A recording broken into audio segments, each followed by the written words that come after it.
Muy buenos días para todos y bienvenidos a Poder Latino Coaching Inmobiliario, un espacio en el que nos reunimos emprendedores inmobiliarios de habla hispana de todo el mundo. Y hoy vamos a ver, entre otros temas, los aprendizajes del retiro inmobiliario que sucedió la semana pasada. Así que vamos a estar trayéndole las últimas novedades del retiro. Y también vamos a estar hablando un poquito de el libro que estamos viendo en el mes de enero, ¿sí? Que es, si no me equivoco, El efecto compuesto. el efecto compuesto, exactamente. Gracias, Lu. Así que bueno, vamos a arrancar directamente, ¿te les parece? ¿Querés compartir, Lu, un aprendizaje que te llevaste del retiro inmobiliario?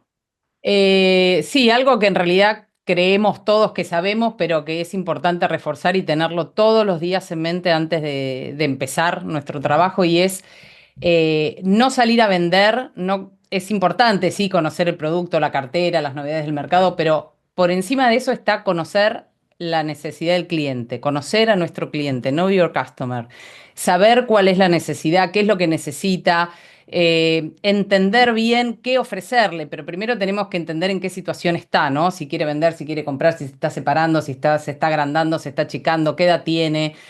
Bueno, básico el presupuesto, ¿no? Pero hacer como todas las preguntas, que es la parte más difícil, poder preguntar y poder conocer más sobre el cliente, porque después todo lo que viene va a ser más corto. El principio, que es conocer al cliente y establecer la relación y hacer como ese trabajo más duro, es lo que nos va a permitir después que la venta salga mucho más rápido. Así que eso me pareció súper importante como para reforzarlo y no salir a decir, ah, mira, tengo esto para ofrecerte, o mira esta oportunidad, que a lo mejor estamos perdiendo el tiempo porque no es la persona o no tiene el presupuesto, ¿no? El principal, conocer a la persona. Bien, hablamos muchas veces de este tema de, o sea, justamente hacer las preguntas de precalificación, ¿no? Las 5 preguntas de precalificación, y ahí justamente la clave es qué quiere el cliente, no saber bien qué es lo que quiere, y en lugar de estar tan preocupados por el producto, preocuparnos primero por el cliente, qué quiere, por qué está haciendo la inversión, qué es lo que está buscando, porque a veces hablamos y hablamos y hablamos y hablamos, y cuando terminamos de hablar nos damos cuenta que, o sea, el cliente no le interesa nada de lo que estamos diciendo porque en realidad estamos mal enfocados. ¿Qué decís, Andrés?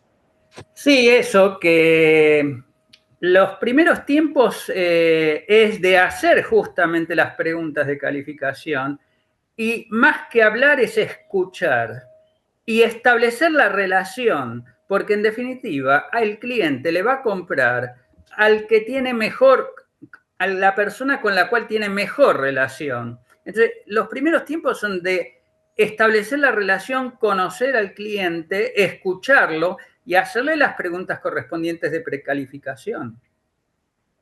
Bien, y un tema que también muy interesante que vimos fue, hablando de las preguntas de precalificación, es hablar en preguntas, ¿no? O sea, estar hablándole al cliente en preguntas, cambiar el formato de hablar y de decir cosas, cambiarlo por una pregunta, ¿no? O sea, decir lo mismo pero con una pregunta, ¿no? Entonces hablamos de las preguntas que ayudan a descubrir las 3P, ¿no? Que son los problemas, el pesar y el precio que el cliente pagará si no toma acción, ¿no? Y esto es algo muy importante, ¿no? Porque nosotros decimos el pesar, ¿no? O sea, ¿cuál es el dolor que tiene el cliente? Tenemos que entender claramente cuál es el dolor, qué es lo que quiere resolver, cuál es la transformación que el cliente quiere obtener al momento de hacer la transacción, ¿no? Uno invierte justamente dinero para transformar algo, ¿sí? Y normalmente justamente es un pesar, es una preocupación, ¿no? Tengo una preocupación, entonces por eso me voy a mudar a tal lugar, o tengo una preocupación y por eso voy a hacer este tipo de inversión,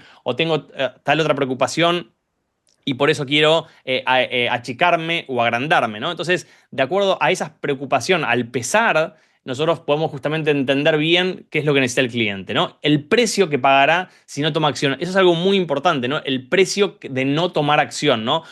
Muchas veces nosotros hablamos de cuál es el precio de tomar acción, ¿no? O sea, me compro este departamento, hago esta inversión, pero ¿qué pasa si no lo hago, ¿no? ¿Qué pasa si no me entreno? Si soy un vendedor inmobiliario, si tengo una inmobiliaria y no me entreno. ¿Cuál es el costo? El costo de entrenarse es el tiempo y el dinero que me cuesta el entrenamiento. Ahora, ¿cuál es el costo de no hacerlo, ¿no? ¿Qué pasa si no me entreno? Una vez, hablando en empresas, yo trabajé mucho tiempo en empresas de consumo masivo y muchas veces decían, bueno, yo entreno a los empleados y después se me van, ¿no? Entonces, ¿qué pasa si yo gasto un montón de dinero en empleados, los entreno y se me van, ¿no? Y la pregunta era, ¿qué pasa si no los entreno y se quedan? ¿No? O sea, lo que nosotros tenemos que preguntarnos es cuál es el costo de no hacer las cosas y al cliente lo mismo, cuál es el costo de no hacer esa inversión, cuál es el costo de no mudarse, cuál es el costo de no invertir, cuál es el costo de quedarse con ese dinero o de no vender la propiedad. También tenemos un caso que lo hemos mencionado con Luz, de una señora, que ya esto pasó justo prepandemia, que tenía que vender su propiedad para mudarse a Canadá con las hijas. La señora tenía, no sé, más de cercano a 70 años, me parece que tenía, y tenía que mudarse a Canadá o sea, porque ahí estaba la hija, las nietas, o sea, su familia se había mudado hacia Canadá, ¿no? Entonces la señora estaba hacía ya como 1 o 2 años tratando de vender su propiedad para irse a Canadá, ¿no? Entonces, o sea, cuando nosotros la fuimos a ver y la conocimos, ella estaba ya preocupada porque no podía vender su propiedad, hacía mucho tiempo que la tenía en venta, no la podía vender. Y la verdad es que era un problema de precio, como la mayoría de las veces, ¿no? O sea, era un problema de ajuste de precio, había que ajustar el precio, ella quería X y el precio de mercado era un poco menos, que ni siquiera era una barbaridad menos, era un poquito menos nada más, ¿no? Y nosotros justamente lo que le mostramos era cuál era el costo de no tomar acción. O sea, ¿vos querés ir a Canadá con tu hija el mes que viene? ¿No? O sea, o querés seguir esperando 2 años más acá, ¿no? A la edad que tenés, o sea, podés estar disfrutando en otro lugar, ¿no? Después de eso vino la pandemia y imagínense, ¿no? Si ya no hubiese vendido, o sea, obviamente que vendió, a los 2 meses vendió, se Sí, mudó pero y ahí, después de eso, sí. Mati, algo importante que no es del aprendizaje del retiro, pero aplica a esto que decís y fue lo que sucedió. Cuando nosotros pusimos el precio correcto, que los propietarios siempre te dicen, no, publicala a este precio y después vemos, total, hay tiempo para ir bajándola. Y es como que el cliente se pone en la posición de autoridad cuando en realidad somos nosotros los que tenemos que asesorar y llevar el rumbo. Cuando ajustamos el precio, que Ana se dejó asesorar y siguió el camino que le marcábamos, entraron 2 reservas, no sé si te acordás, que empezaron a Sí. pujar 2 colegas en el mismo momento que uno estaba ya poniendo más plata porque quería la propiedad, pero teníamos la reserva del otro colega. Que era el precio publicado en realidad, pero es como que el otro quería pagar más ya porque, pero vos fíjate que cuando, esto para tener en cuenta, cuando el precio es el correcto, siempre se da que hay una o está por entrar otra reserva. A mí me ha pasado varias veces. Bueno, acá primó el que primero hizo la reserva, pero es importante tener en cuenta y transmitirlo eso al propietario, que cuando el precio es el precio de mercado, los clientes están. Y eso fue lo Así que es. pasó con Ana. Exactamente. Y cuando nosotros iniciamos el retiro inmobiliario, una de las cosas que hicimos, y una de las primeras cosas que hicimos fue la autoevaluación. Y esto me parece un tema muy, pero muy interesante, ¿no? Porque justamente evaluamos, o sea, nosotros en la última sesión vimos, o sea, cómo establecer metas, ¿sí? Para el próximo año y para el próximo trimestre, ¿no? Pero, o sea, una de las cosas que cuando nosotros ponemos metas es hacer una evaluación de dónde estamos, ¿no? Y entonces vamos a hablar un poquito de esa situación, de qué son las cosas que vamos a evaluar cuando hacemos esa autoevaluación, ¿no? Y yo creo que vamos a evaluar algunas cosas que son nuestras habilidades, ¿sí? La preparación que tenemos, la inversión y el marketing, el mercadeo, ¿no? Entonces, vamos a hablar un poquito de habilidades, ¿te parece, Lu? Sí, bueno, las habilidades son, para mí la más importante es hablar en preguntas. Y eso lleva a la precalificación, ¿no? Del cliente. Entender lo que decíamos antes, entender lo que el cliente necesita, lo que el cliente quiere, y eso lo podemos lograr a través de las preguntas. Tener la habilidad también de ser conciso y poder presentar en un tiempo corto y no estar 3 horas hablando ni de la familia, ni de esto, ni de... O sea, ser concisos en nuestra presentación y entender hacia dónde queremos ir. Perdón, Em, cuando hablamos de autoevaluación, lo que estamos hablando es de evaluarnos en esos puntos, ¿no? O sea, ¿qué puntaje me pongo yo, por ejemplo, como habilidad en lo que decía Lu, en la habilidad para hablar en preguntas, ¿no? ¿En cuánto estamos? Porque si nosotros decimos hablar en preguntas, ¿sí? Yo me siento que estoy. ¿Hablo en preguntas o no hablo en preguntas? De 1 a 10, ¿cómo me evalúo, no? Entonces, yo me puedo evaluar, no sé, 3, porque no estoy hablando en preguntas, me puedo evaluar 0, porque ni siquiera sé de lo que estamos hablando y no lo hago, me puedo evaluar 10, porque me considero que realmente hablo en preguntas, cuando cada vez que hablo con el cliente estoy haciendo esas preguntas, ¿no? Pero a partir de esa evaluación, lo que me va a dar es en qué tengo que trabajar en el próximo mes, trimestre o año, ¿no? Entonces, o sea, nos tenemos que evaluar en qué. En generación de leads. ¿Cuántos leads estoy generando? ¿Cómo está mi generación de leads? ¿Estoy generando leads? ¿Cuántos leads a la semana estoy generando? ¿Cuántos debería estar generando? Aproximadamente 250 leads a la semana, ¿no? Entonces, si debería estar generando 250 leads y estoy generando 0, bueno, estoy en 0, ¿no? Si estoy generando 100, o cada uno se puede poner su objetivo, ¿no? Pero yo digo que 250 es el mínimo que uno necesita para estar realmente haciendo transacciones, ¿no? ¿Y Otra, cómo generamos esos 250? ¿Cómo sería una bien, forma para poder generarlos? Bien, para generar 250 leads a la semana, lo que necesitamos hacer es hacer campañas publicitarias a través de Meta, que es Facebook más Instagram, ¿sí? O a través de Google Ads, digamos. O sea, son dos estrategias distintas.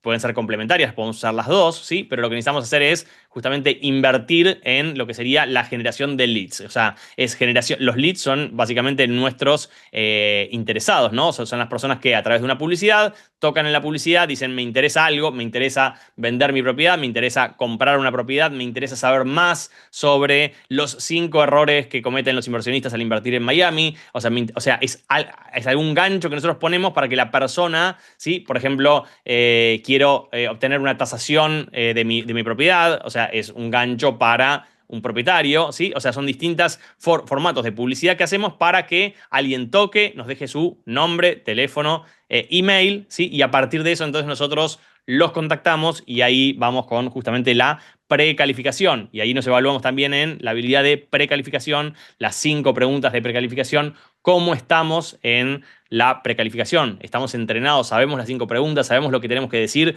hacemos la reunión y tardamos 7 minutos entre 7 y 10 minutos en esa reunión de precalificación, o me sigo extendiendo 40 minutos hablando con el cliente viendo qué pasa, ¿no? Entonces, lo siguiente que vamos a evaluar como habilidad es presentar 15 minutos, que es la segunda reunión, que es la presentación, que es cuando ya precalificamos al cliente y entonces ahora le vamos a ofrecer esa propiedad, ¿no? ¿Cómo estamos en esa presentación? ¿Cómo me evalúo en presentación? Y pueden ustedes, si quieren, ir poniendo sus números, ¿sí? O sea, como para darse cuenta ustedes en qué es en lo que tienen que trabajar, ¿no? Técnicas de venta, ¿sí? O sea, tenemos las 10 técnicas de ventas básicas, las conocemos, ¿sí? Muchas de estas cosas las hemos hablado en los episodios o las vamos a ir hablando en los episodios, o sea que pueden revisar los episodios anteriores, ¿sí? O pueden también, de nuevo, levantar la mano, preguntar y decir, tengo interés en hablar de este tema o de qué me están hablando, ¿no? O sea, esta charla es abierta a las preguntas.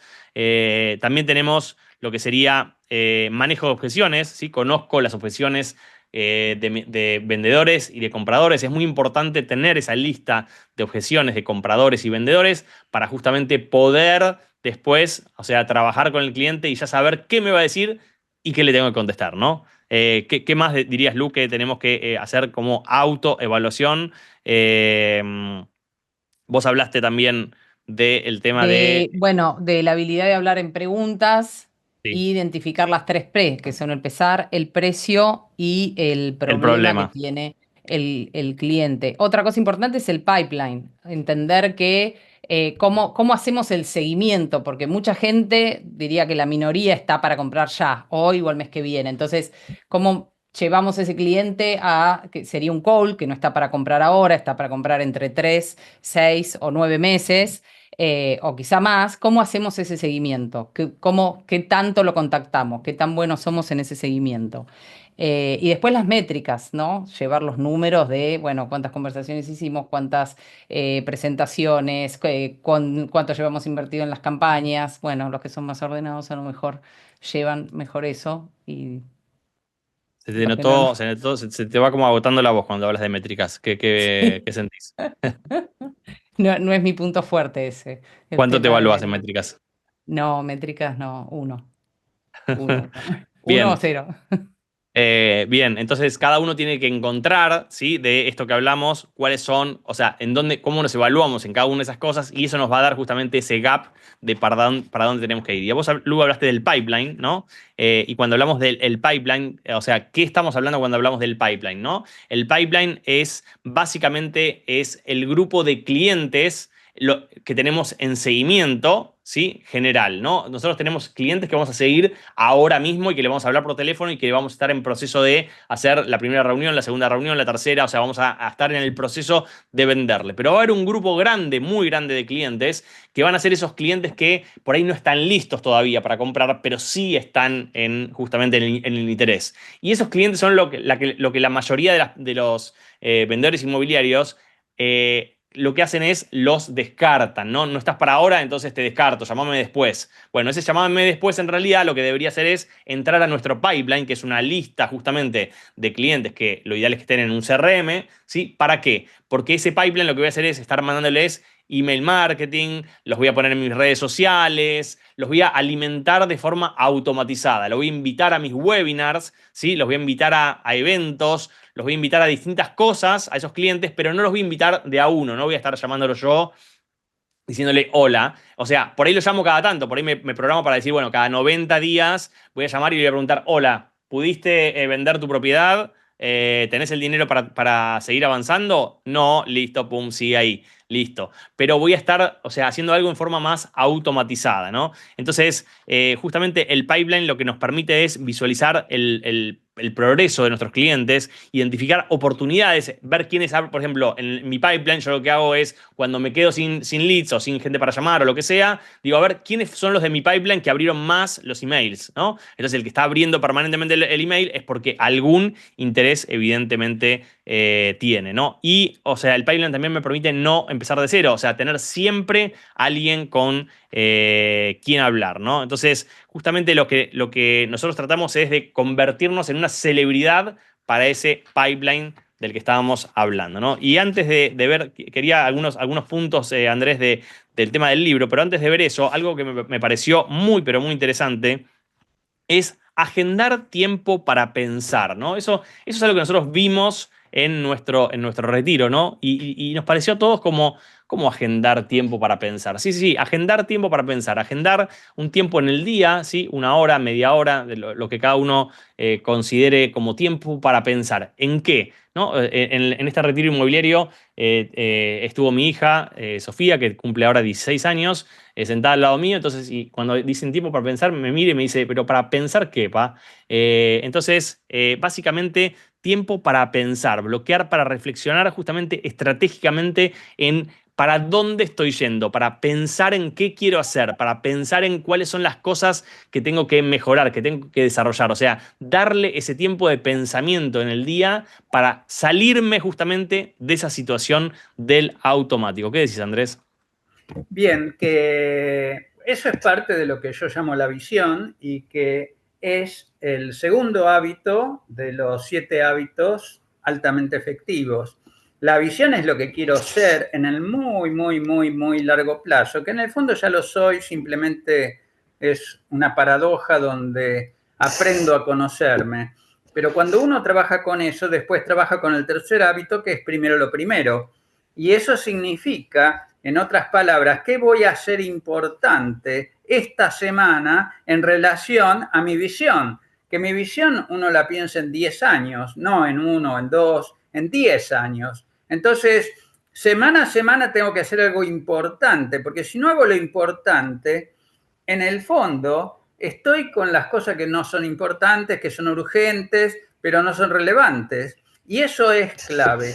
El tener la visión permanentemente trabajándola, y trabajándola no significa, por supuesto que la puedo ir repensando en esos tiempos de pensamiento, pero hacer primero lo primero, lleva 15 minutos a la semana programarlo, pero estoy haciendo que cada semana avance mi visión. Y yo, de las 3 cosas importantes en la vida, que es la paz, el amor y la felicidad.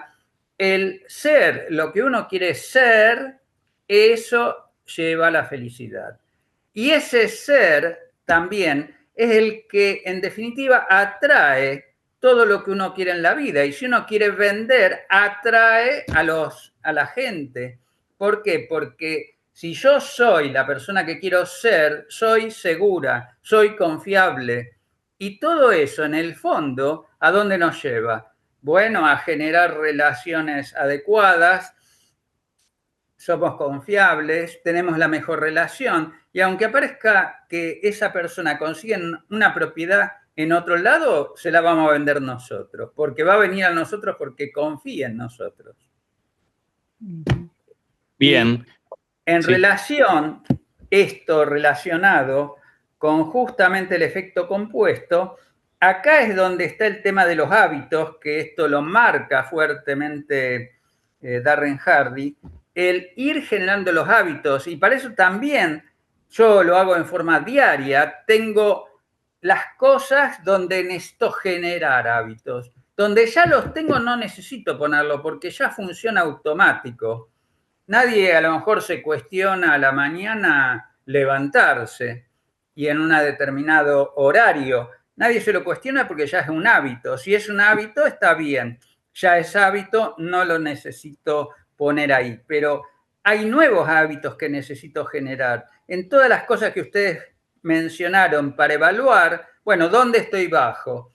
Estoy bajo en dedicar el tiempo o estoy bajo en generar los leads, etcétera. Bueno, eso lo pongo y para generar la cantidad de leads que quiero generar, entonces ahí me lo pongo. Y yo, por ejemplo, me pasó, yo odiaba caminar, pero hace 2 meses tuve una situación donde tuve un problema en la rodilla como consecuencia de un problema en la columna y es como si hubiera estado 30 días en cama y quedé postrado.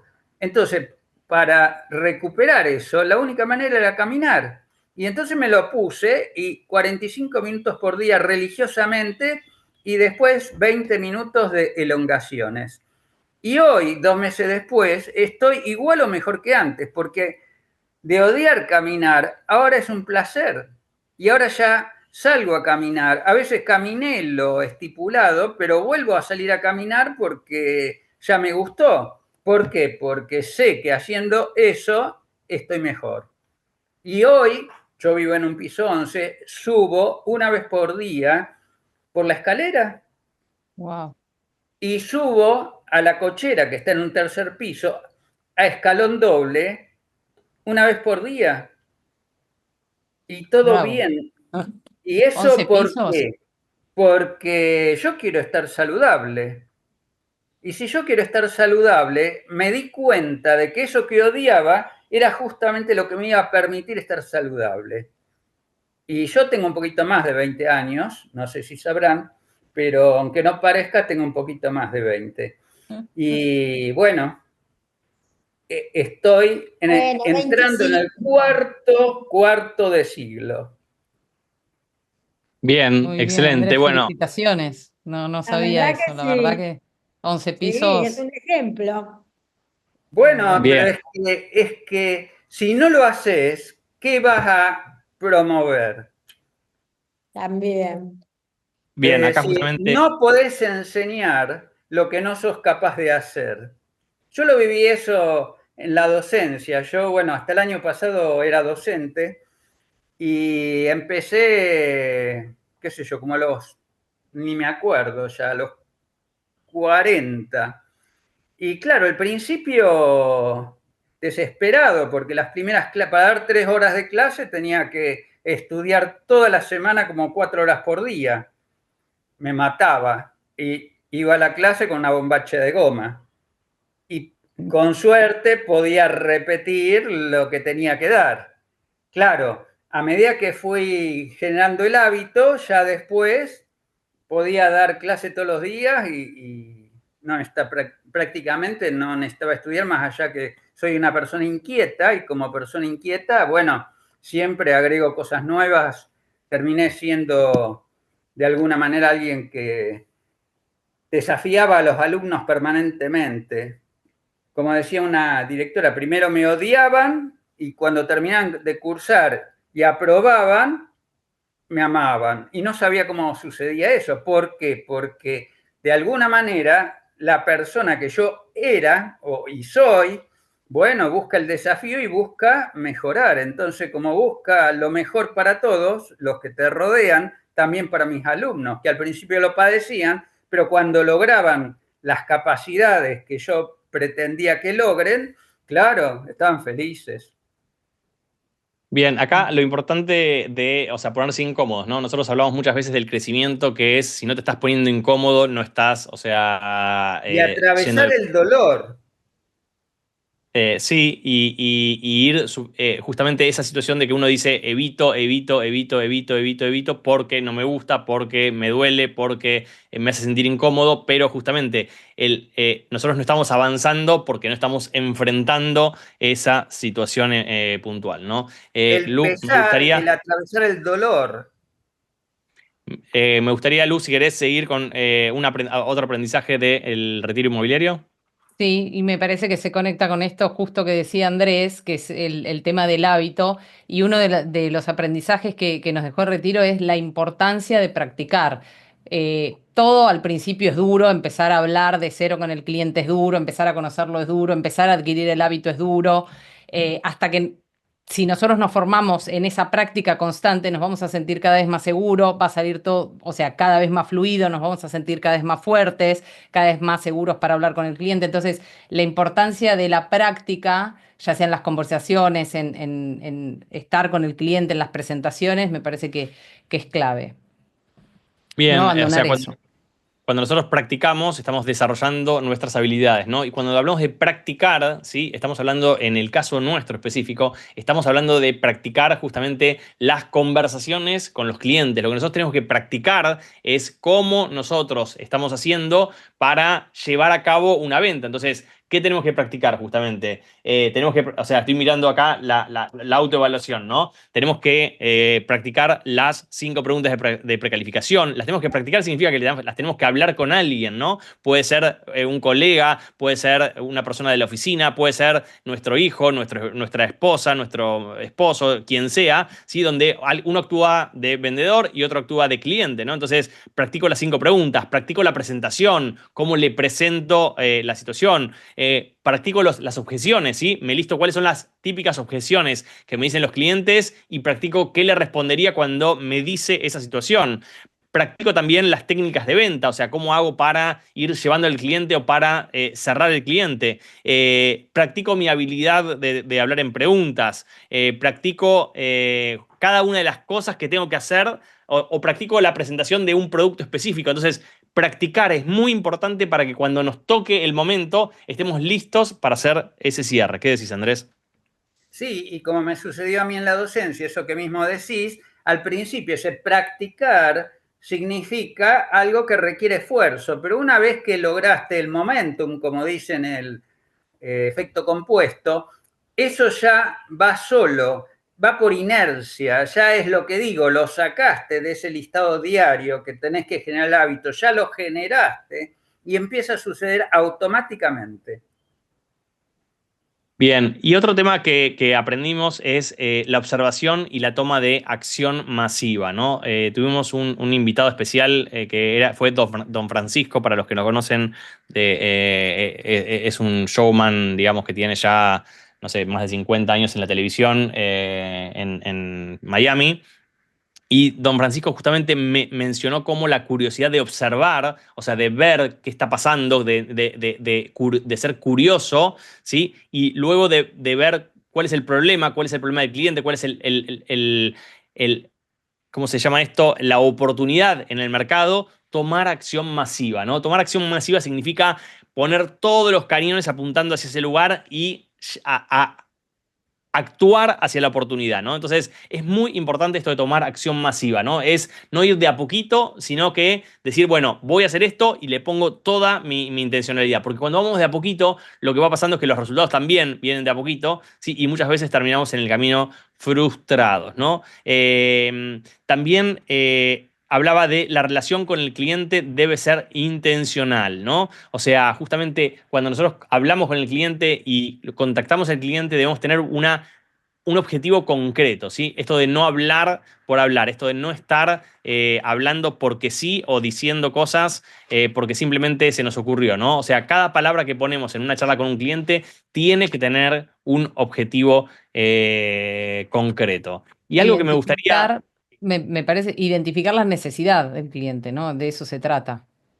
Claro, totalmente, exactamente. Identificar esa necesidad, pero también estar hablándole concretamente, ¿no? Y ahora te voy a preguntar, Lu, otro aprendizaje, pero me gustaría también, Andrés, esto de, se habló de la mentalidad de éxito, ¿no? Nunca dudes de tus límites, ¿no? Creer en tus capacidades y en un futuro mejor genera energía para tomar acción hoy mismo, ¿no? O sea, es esa situación donde uno es el que no se imagina siendo lo exitoso que quisiera ser, ¿no? O sea, ¿cómo impacta esto en los resultados?